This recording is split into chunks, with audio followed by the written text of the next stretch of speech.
I was on Facebook, as I usually am, the other day, and I was just minding my own business, going through what my friends were saying, and one of my sorority sisters came up with a meme like this: if you know this dude, your grandma helped raise you.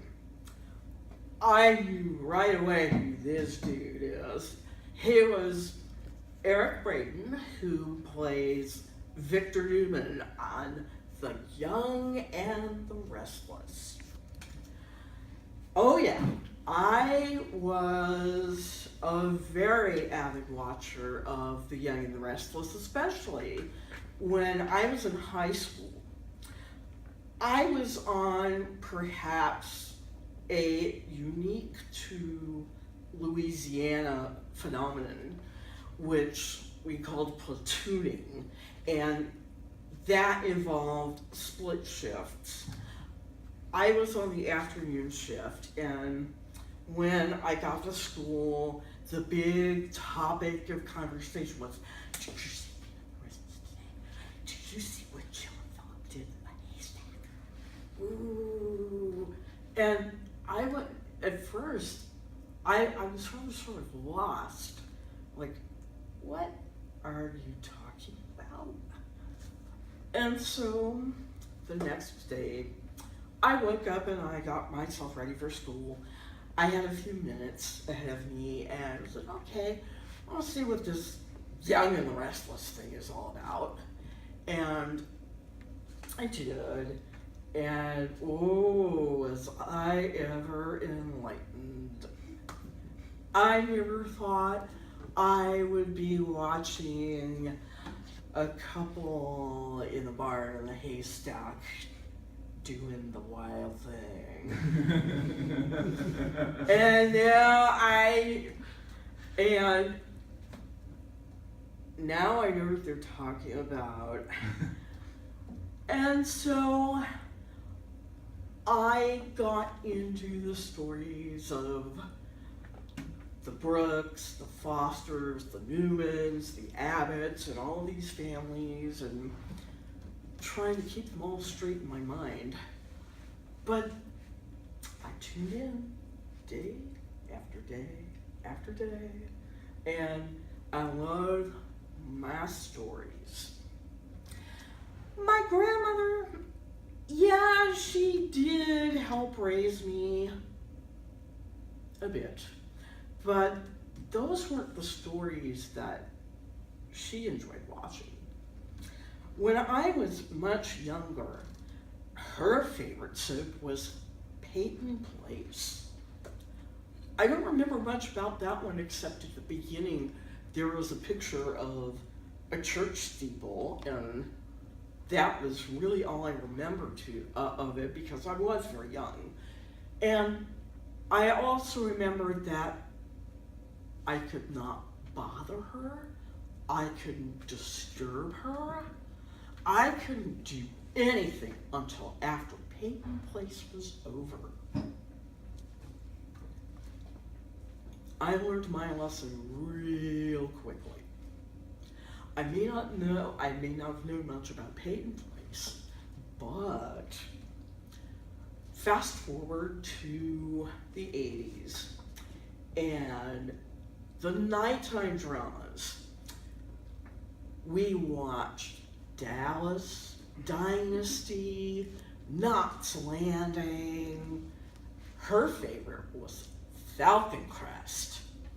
Friday nights, we would sit in front of the TV, having our own sips of wine. Yes, I was of drinking age then. And we would watch Falcon Crest. Her favorite actress was Jane Wyman, who played Angela Channing, the matriarch of the Falcon Crest family and winery and the whole thing. And I thought, yeah, okay, that's pretty interesting. But I like to watch Dynasty.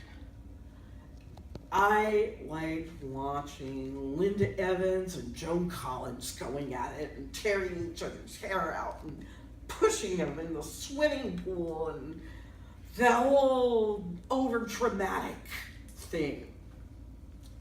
In fact, for Christmas one year, Grandma gave me a bottle of a cologne called Forever Crystal. That was the Dynasty tie-in where it was named for Crystal Carrington, who is John Forsythe's TV wife and the good girl of Dynasty. And I liked Crystal, but I thought Alexis was a lot more interesting.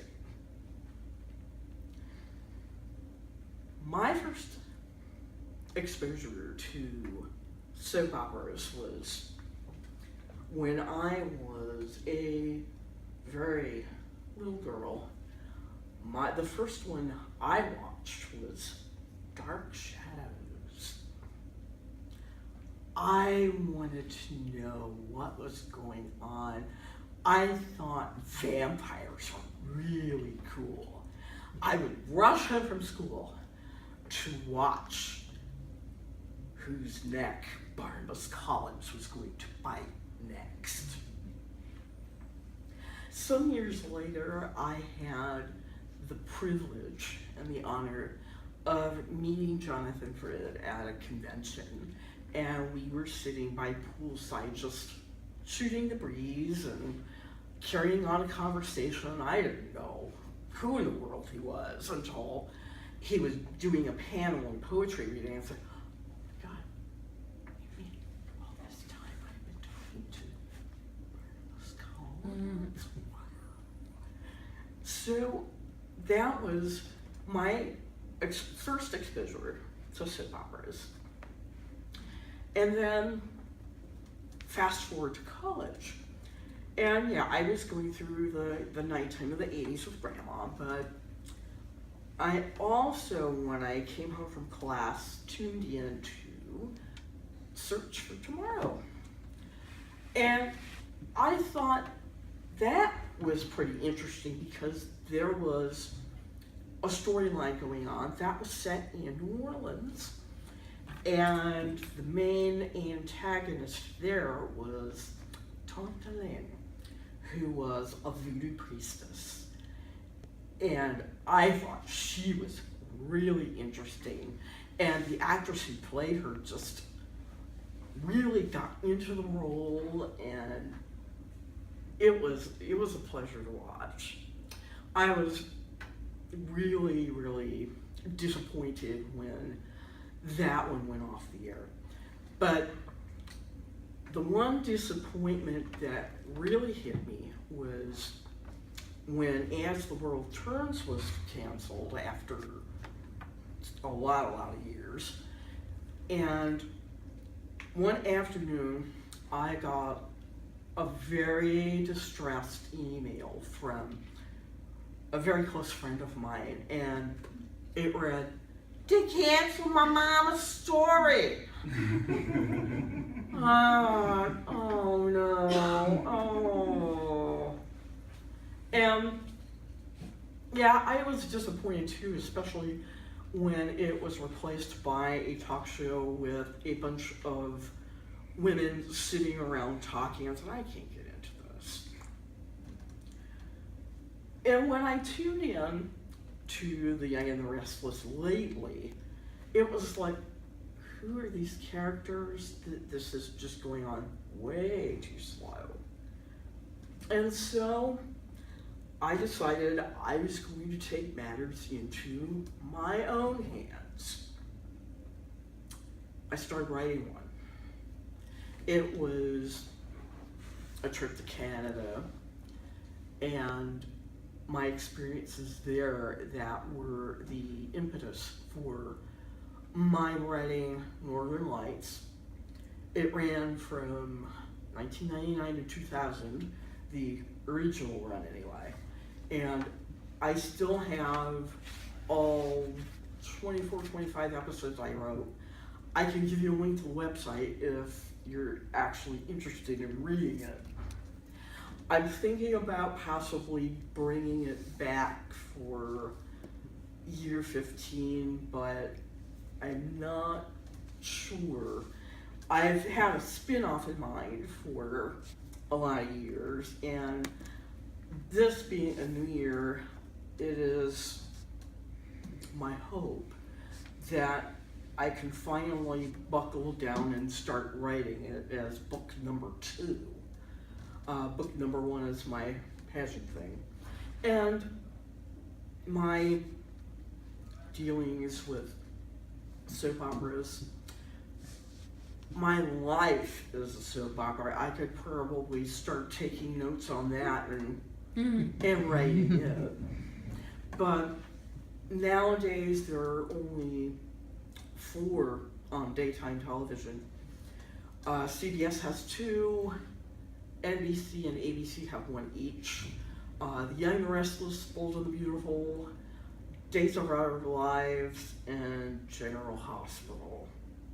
I really hate to see the genre dying out because there were some very compelling storylines, some interesting, some dealing with issues of the day, and it's a real slice of life, as it were.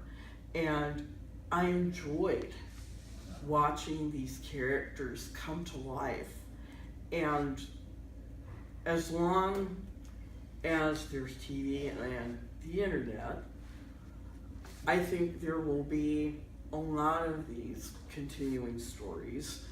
I'll contribute by writing them, and most of all, I will be tuning in tomorrow. How about you? Thank you, Molly.